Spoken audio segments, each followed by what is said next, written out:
السلام علیکم۔ History T V کے ساتھ میں ہوں سیدہ صدف بخاری۔ تاریخ کے اوراق میں سے آج میں آپ کو حضرت سلیمان علیہ السلام کا قصہ سناؤں گی۔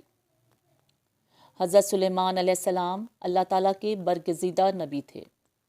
حضرت سلیمان علیہ السلام حضرت داؤد علیہ السلام کے بیٹے تھے۔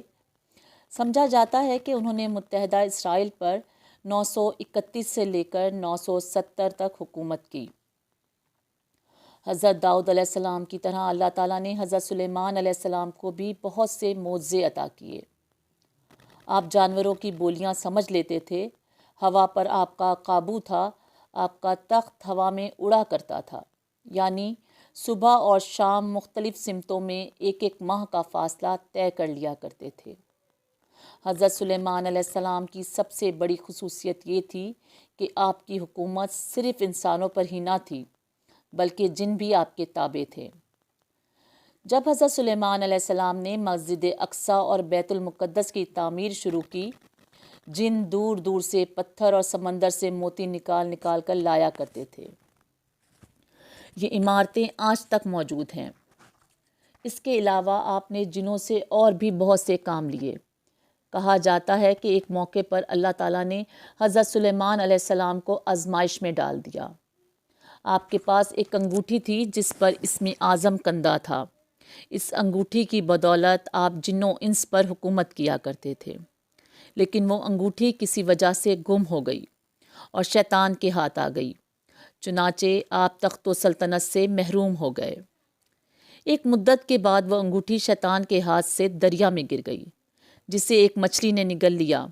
وہ مچھلی حضرت سلیمان علیہ السلام نے پکڑ لی۔ جب اس کو چیرا گیا تو انگوٹھی اس کے پیٹ سے مل گئی۔ حضرت سلیمان علیہ السلام کے زمانے میں یمن کے علاقے پر ملکہ سبا کی حکومت تھی۔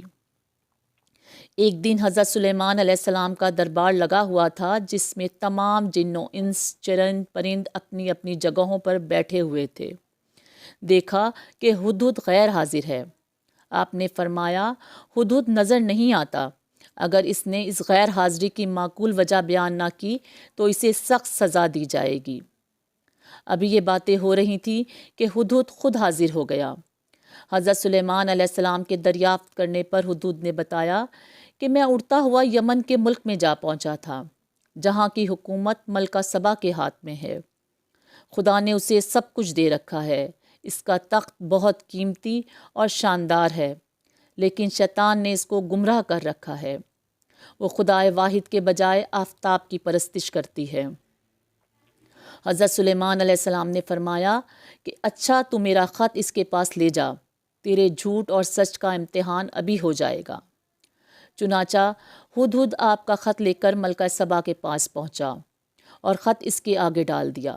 ملکہ نے خط پڑھ کر درباریوں کو بلایا اور خط کا مضمون پڑھ کر سنایا، جس میں درج تھا کہ یہ خط سلیمان علیہ السلام کی طرف سے ہے اور اللہ کے نام سے شروع کیا جاتا ہے جو بڑا مہربان اور رحم والا ہے۔ تم کو سرکشی اور بلندی کا اظہار نہیں کرنا چاہیے اور تم میرے پاس خدا کی فرما بردار بن کر آؤ۔ ملکہ سبا نے بہت سے تحفے تحائف حضرت سلیمان علیہ السلام کی خدمت میں بھیجے۔ آپ نے ان تحائف کو دیکھ کر فرمایا کہ ملکہ نے میرے پیغام کا مقصد نہیں سمجھا۔ آپ نے ملکہ کے سفیروں کو دیکھ کر فرمایا، تم نہیں دیکھتے کہ میرے پاس کس چیز کی کمی ہے؟ یہ تحفے واپس لے جاؤ اور اپنی ملکہ سے کہو کہ اگر میرے پیغام کی تعمیل نہ کی تو میں عظیم الشان لشکر لے کر وہاں پہنچوں گا اور تم کو رسوا اور ذلیل کر کے تمہارے شہر سے نکال دوں گا۔ جب قاصد حضرت سلیمان علیہ السلام کا پیغام لے کر ملکہ کے پاس گئے تو اس نے یہی مناسب سمجھا کہ خود سلیمان علیہ السلام کی خدمت میں حاضر ہو جائے۔ جب حضرت سلیمان علیہ السلام کو ملکہ کی روانگی کا علم ہوا تو آپ نے فرمایا کہ دربار والوں میں سے کوئی ایسا ہے جو ملکہ کا تخت یہاں لے کر آئے۔ ایک جن نے کہا کہ آپ کے دربار برخاست ہونے تک میں تخت لا سکتا ہوں اور میں امین بھی ہوں۔ آپ کے وزیر آصف بن برقیہ نے کہا، میں آگ جھپکنے تک اس کا تخت پیش کر سکتا ہوں۔ اس نے اسم اعظم پڑھا تو ملکہ سبا کا تخت حاضر ہو گیا، اور جوں ہی حضرت سلیمان علیہ السلام نے مڑ کر دیکھا تو ملکہ کا تخت وہاں موجود تھا۔ اس پر حضرت سلیمان علیہ السلام نے اللہ تعالیٰ کا شکر ادا کیا اور فرمایا کہ خدا کا یہ فضل میری آزمائش کے لیے ہے، تاکہ وہ دیکھے کہ اس حالت میں بھی میں اس کا شکر گزار ہوں۔ اب آپ نے حکم دیا کہ اس کی شکل بدل دی جائے۔ جب ملکہ سبا حضرت سلیمان علیہ السلام کے دربار میں پہنچی تو اس نے پوچھا کہ کیا تیرا تخت بھی ایسا ہی ہے جیسا کہ یہ ہے؟ اس نے کہا یہ تو وہی ہے۔ ملکہ سبا نے حضرت سلیمان علیہ السلام کے پیغمبرانہ جاہ و جلال کو دیکھ کر دین حق قبول کر لیا۔ حضرت سلیمان علیہ السلام کے پاس 100 زوجات تھیں۔ حضرت داؤد علیہ السلام کے انتقال کے وقت ایک روایت کے مطابق حضرت سلیمان علیہ السلام کی عمر 25 سال تھی۔ اللہ تعالیٰ نے نبوت اور حکومت دونوں میں حضرت سلیمان علیہ السلام کو حضرت داؤد علیہ السلام کا جانشین بنایا۔ یوں نبوت کے ساتھ ساتھ اسرائیلی حکومت بھی ان کے قبضے میں آ گئی اور حضرت سلیمان علیہ السلام حضرت داؤد علیہ السلام کے وارث بنے۔ کیونکہ حضرت سلیمان علیہ السلام حضرت داؤد علیہ السلام کی واحد اولاد نہ تھے، ان کی 100 بیویاں تھیں، ان سے اولادیں بھی تھیں۔ حضرت داؤد علیہ السلام کی وفات کے وقت آپ کے 19 بیٹوں کا ذکر ملتا ہے۔ اگر وراثت سے مراد مال و دولت، جائیداد اور سلطنت ہے تو پھر 19 کے 19 بیٹے وارث ٹھہرتے اور حضرت سلیمان علیہ السلام کی تخصیص باقی نہ رہتی۔ اب چونکہ یہاں وارث ہونے میں حضرت سلیمان علیہ السلام کا ذکر ہے تو وہ علم اور نبوت ہی کی وراثت ہو سکتی ہے۔ پھر دوسری بات یہ بھی ہے کہ انبیاء کی وفات کے بعد ان کی اولاد ان کے مال و دولت کی وارث نہیں ہوتی، بلکہ تمام مال و اسباب مساکین و فقراء کا حق سمجھتے ہوئے خدا کے نام پر صدقہ کر دیا جاتا ہے۔ کیونکہ یہ حقیقت ہے کہ انبیاء کے مال کی میراث تقسیم نہیں ہوا کرتی، حضرت سلیمان علیہ السلام کی وفات کا واقعہ بڑا دلچسپ ہے۔ حضرت سلیمان علیہ السلام کے حکم سے جنوں کی ایک جماعت ہیکل سلیمانی بیت المقدس بنانے میں مصروف تھی کہ حضرت سلیمان علیہ السلام کی وفات کا وقت آن پہنچا۔ آپ ایک لاٹھی کے سہارے کھڑے ہو گئے اور انتقال کر گئے۔ جنوں کو آپ کی موت کی خبر نہ ہوئی اور وہ اپنے کام میں لگے رہے۔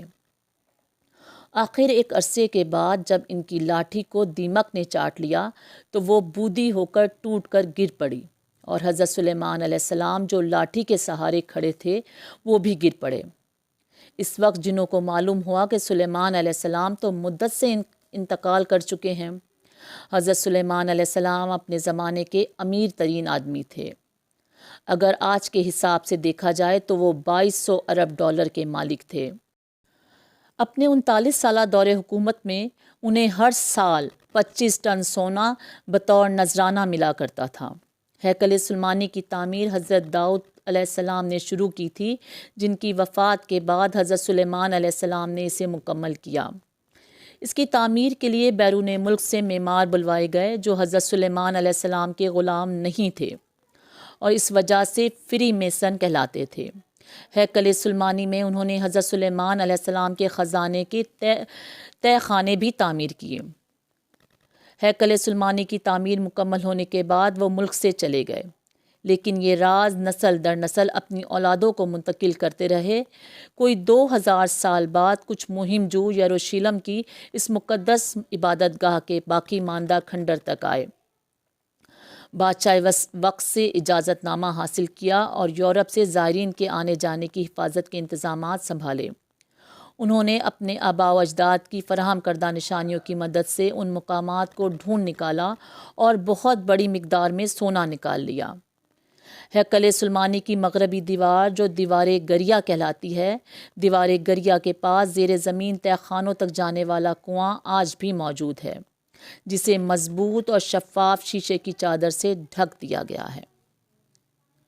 اس دلچسپ اور انوکھی داستان کے ساتھ اب مجھے اجازت دیجیے۔ انشاءاللہ ایک اور انفارمیٹیو ویڈیو کے ساتھ پھر حاضر ہوں گی۔ اللہ حافظ۔